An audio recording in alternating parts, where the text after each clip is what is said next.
Il CAI è una grande associazione, è grande nei numeri e nella storia. I nostri 160 anni di esperienze e di attività costituiscono un bagaglio irrinunciabile, un retaggio culturale dal quale attingere in continuazione. Ma il CAI dei soci è il CAI delle sezioni, 300.000, oggi anche in recupero dopo il Covid, stiamo tornando verso i 330.000. Ed è proprio alle sezioni che noi dobbiamo la massima attenzione, è nelle sezioni che si svolgono le attività, che si realizzano i progetti.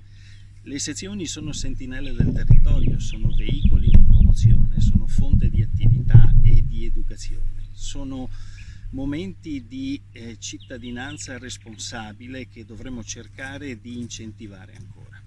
Alle sezioni vanno dati mezzi, vanno dati strumenti, vanno date risorse economiche nella misura delle nostre possibilità.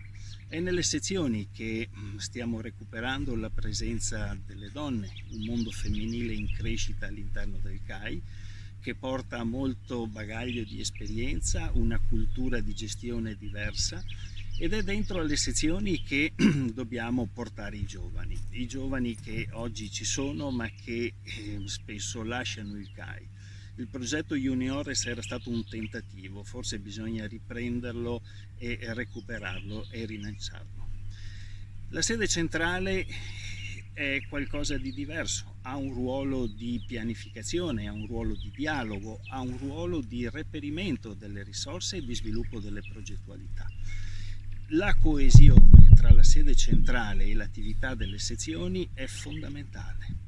Nel nostro futuro, se sapremo camminare assieme e collegare nel migliore dei modi possibili l'attività di progettazione e di reperimento delle risorse che si svolge al vertice con la capacità operativa e promozionale delle sezioni nei territori, credo renderemo il nostro club alpino italiano sempre più forte e sempre più orientato al raggiungimento dei suoi obiettivi. Naturalmente la storia deve partire dall'alpinismo. Il CAI ha avuto il suo momento di affermazione proprio con la formazione di istruttori, la proposizione di corsi, di esperienze in montagna. L'alpinismo, l'escursionismo, le tante attività che il Club Alpino Italiano sa fare attraverso i suoi titolati.